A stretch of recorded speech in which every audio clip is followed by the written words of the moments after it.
cave divers in Thailand are setting up a rope safety line through the vast Tham Luang cave in preparation for an attempt to bring a group of boys to safety. The 12 boys and their football coach have been trapped in the cave for 11 days. We all know the details of this extraordinary story. They're now being cared for by Thai Navy divers and a medic. But with monsoon rain set to fall in the next couple of days, it's a race against time if the rescuers are going to attempt to get the boys out before renewed flooding. CNN correspondent David McKenzie joins us now. David, we're delighted to have you with us. We know how busy you are. Thanks for being available. What's the latest? Has a decision been made yet about whether the boys are coming out in the next day or two? Well, Jonathan, we don't know. That's a simple answer. And as I stand here, let me just paint the scene for your listeners. We've got rescue trucks all over the place mounting this extraordinary attempt at a rescue of these boys. I see some Thai rescue divers, Navy SEAL divers, catching a bit of a breath. Their scuba regulators hanging up next door to them. Now, what the governor has said, who's in charge of this rescue mission, is that they are doing everything they can to mitigate the risk of trying to get these boys out. Now, the main thing they're doing is pumping out almost 2 million litres of water per hour from 3 pumps to try and reduce the level of that flood water.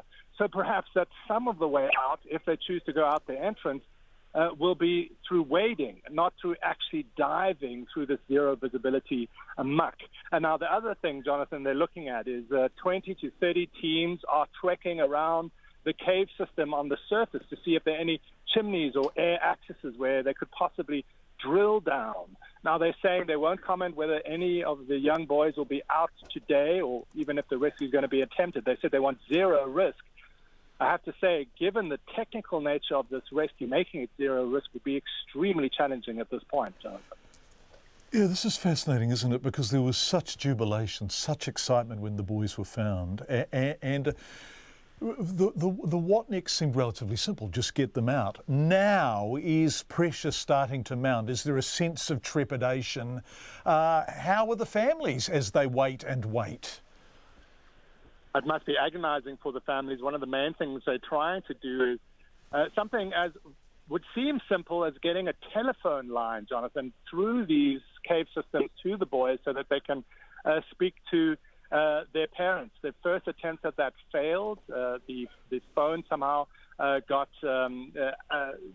out of its packaging and got waterlogged. So I saw just about an hour ago them taking optic cables and an old school sort of green telephone, army-style phone, to try and do that again. So if something as relatively simple as getting a wire through this cabling to these boys is that difficult, then imagine getting a human being out. Yeah. They describe from the staging area, which is in the chamber 3 of this cave, for professional technical divers to get to the boys takes 5 to 6 hours at this point.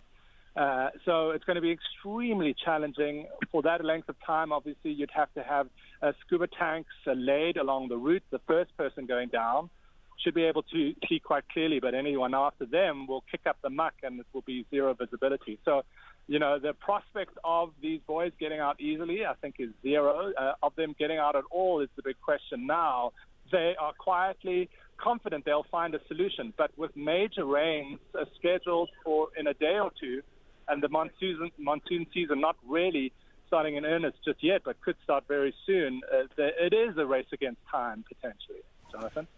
David McKenzie, live, CNN's correspondent up there, live on the phone to us. David, we really appreciate your time. Thank you so much for joining us.